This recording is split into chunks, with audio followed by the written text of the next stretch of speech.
introduce everybody and ask that we're very interested, given the launch of the ICBM over the weekend, if you could also touch upon that. I know that's of interest to many of us. And I believe Mr. Bill Kidd will be starting out today, and he's a member of the Scottish Parliament. And then Commander Rob Green will be speaking. He used to be with the British Royal Navy. And then Alan Weir is a global coordinator, Parliamentarians for Non-proliferation and Disarmament. And last is Jonathan Granoff, President, Global Security Institute.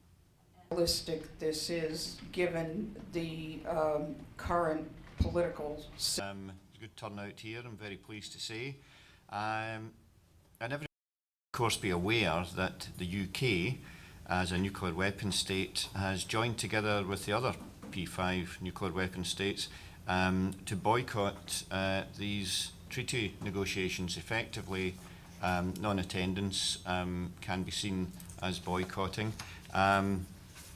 However, as all of the UK's nuclear arsenal is based in Scotland, against the wishes of the Scottish Government, the votes of the Scottish Parliament and the expressed will of the Scottish people, it is the case that I, as a member of the Scottish Parliament, along with a range of Scottish civil society representatives, are at this conference event to speak up on behalf of our nation. As a co-president of PNND, I support the calls to reduce nuclear threats, phase out nuclear arsenals as quickly and safely as possible by prohibiting nuclear weapons, and thereby achieve the peace and security of a nuclear weapon-free world.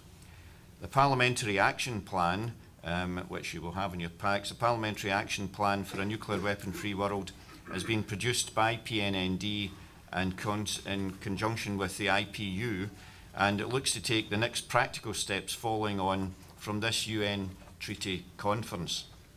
The next major step outlined will be to take forward the opportunities provided by the 2018 UN High-Level Conference on Nuclear Disarmament.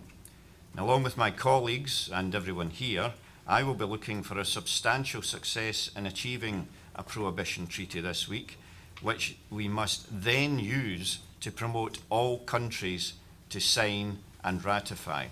Parliamentarians across the world must ensure that, as the representatives of the peoples of all nations, they are at the forefront of the highest level discussions on effective nuclear disarmament.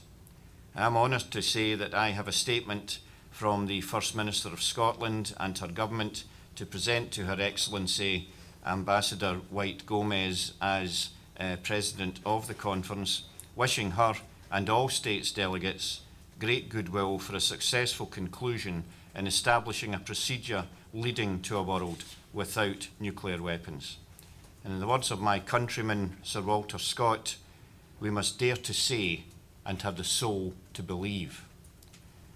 Ladies and gentlemen, I'm very grateful that you're here today, because what we have to do is make sure that the news about campaigning and working in concert with one another to get rid of nuclear weapons and to have a nuclear weapons-free world is very important. It gets out there amongst the peoples of the world.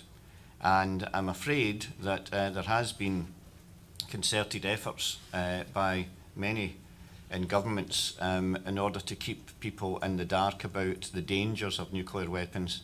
We have nuclear weapons in Scotland against our will, but we are intending to have those removed as quickly and safely as possible when we have the powers to do so. I hope that you'll find what we've got to say in the question and answer session interesting, but first and foremost, may I introduce my colleague, Rob Green. Thank you, Bill.